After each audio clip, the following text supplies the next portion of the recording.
Are you tired of your tabletop miniatures looking bland on the tabletop? Do you want to make your army pop with vibrant colors? Well, so do I. Okay, and I've never painted an army, and I'm giving it a shot right now to see what happens, and it's going okay. Could go better. I hope it does.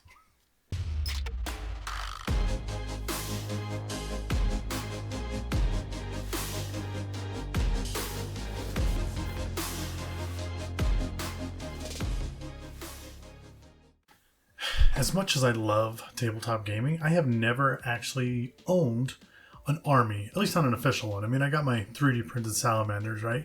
And one day I plan to paint those, but that's kind of a project with my son that I'm hoping that he kind of grows into and he wants to help with. So I've never had a full army of my own, but that changed because Steamforged Games sent me their latest 2 battle boxes for the Gravediggers. And now I know what you're thinking. This isn't a Warhammer army, and it's not. It's a Warmachine army. And maybe you've seen them before, and maybe you haven't. But I thought, this is a great chance for me to show it off, and for you to take a look at a series of models that have sold so well that they are no longer in stock, even though they've only been out for a couple weeks. And they're 3 to 5 weeks out right now in production. The Gravediggers are selling well. And there's a reason for it. These models look amazing. So first things first, right? I get all my models. I got to cut them out of the sprues and I got to put them on their bases. It's going to take me a week to do that. Wrong. With these models, they're actually 3D printed.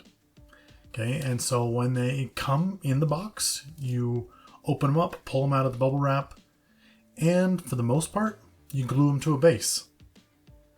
That's it. There might be a tiny bit of cleanup here and there that you might need to look at, but for the most part, you just glue it onto the base and it's ready to go. The bigger units have multiple pieces that you glue together, and some of the units are designed with magnet slots in them. Okay, and so if you want to, you find the arms, the equipment, the things that you want, the guns from the top, the heads, whatever it is, and you put those magnets in, and that takes an extra few minutes. But overall, you can get a whole army ready in about an hour or two just by gluing it down to the bases and things like that. And you can then make your bases and stuff. And honestly, you're ready to go. So fast.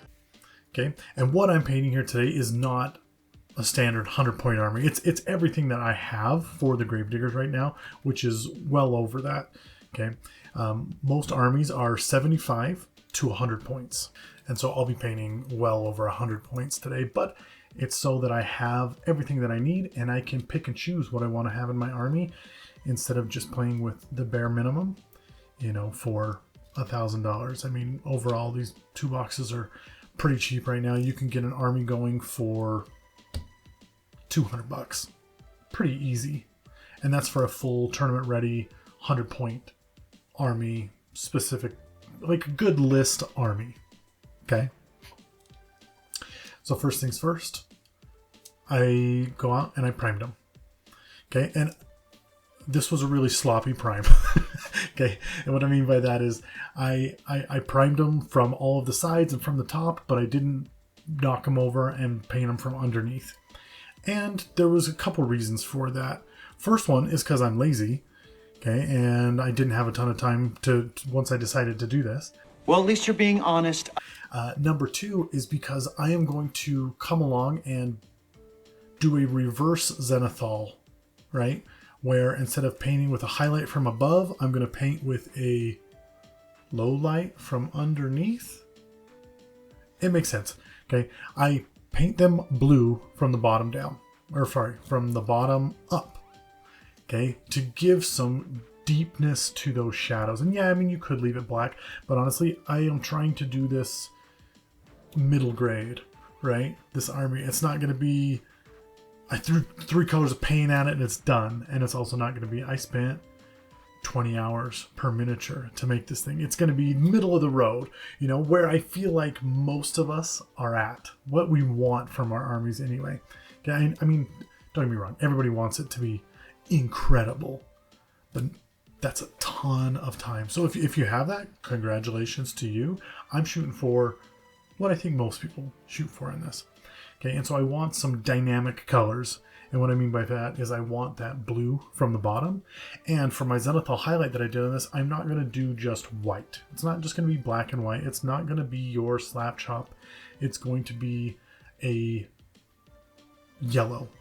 You know, like almost like an ice yellow. I mixed my ink, my yellow ink with white ink until I got to what I thought was a pretty good yellow dynamic color. And then I sprayed it from the top.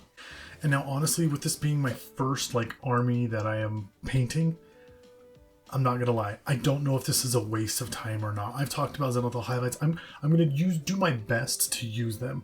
Okay, and I did some units a while back in a video where I was copying Ninjon's fast painting that he did for like cave light, and he started with a blue and then to a red and then to a yellow and then to an even lighter yellow on them. And I didn't want to go that far. I mean, honestly, these gravediggers, I want them to be units that come out of the mist. Like you can't see them on a foggy battlefield and then they're jumping down into your trench to fight. Okay, so that's the goal I was going with. And so I want them to be, you know, this nice like white but also kind of like a blue to them.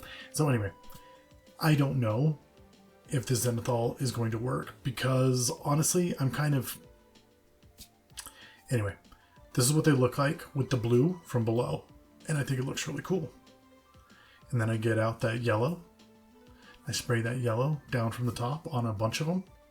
I did all of them, all of those units that I showed in the beginning. Okay, and so now they have this really cool blue to black to yellow dynamic, which I hope pulls everything together in the end. Then the next thing I did was mix a bluish gray that I wanted to. Okay, it's not a Space Wolves bluish gray, it's a grayer one than that. And I started spraying a few of the miniatures to see how it would look spraying it onto them. And I think the thing that I forgot is that ultimately when you're putting on that base coat, you want to get everything. But if you're spraying from every single angle on a miniature, like I did on this one, from the top to the bottom, everywhere, it's basically just going to go right over those highlights that I put in. And so I stopped and I thought, well, I'm going to try and paint some of this by hand too, and leave some of that blue, leave some of, not so much the yellow. I just want the yellow to highlight the paint, but the blue I want to be there to make those deep shadows. And that's what I did. And again, just kind of, I love how they looked when they came out with that. It's almost like you're walking at sunset with the blue light from the below and the yellow light coming from the top. And so I loved how that turned out. And then I started painting just with a brush. And I started from a darker gray to a lighter to almost a white on top. And I did it to the unit that I kit bashed a couple weeks ago. And no, it's not done. But man, is it turning out really, really good.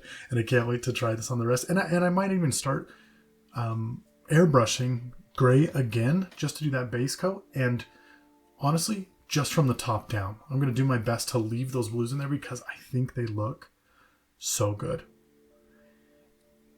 And that's all I was able to get to. I have a limited amount of time, like so many of you. And so, you know, I'm painting in the car while my kid's at ballet, or I'm painting at night while I'm waiting for kids to go to sleep, things like that.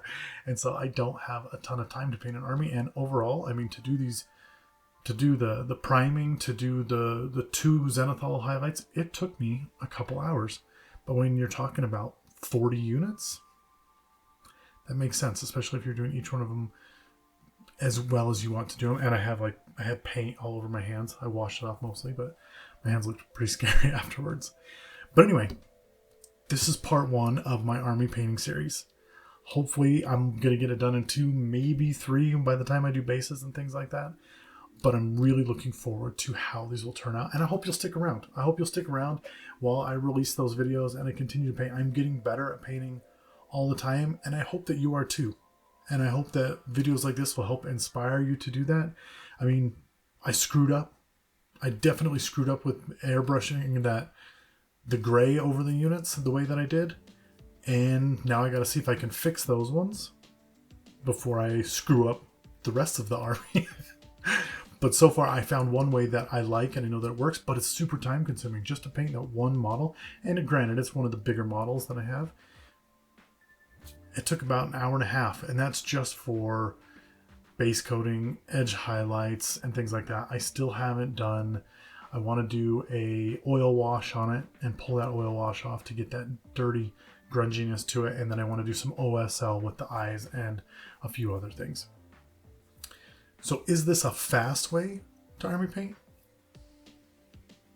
No, but I don't think it's a slow way either. And when everything's said and done, I'll add it all up and you can decide if it was that, if too expensive or not.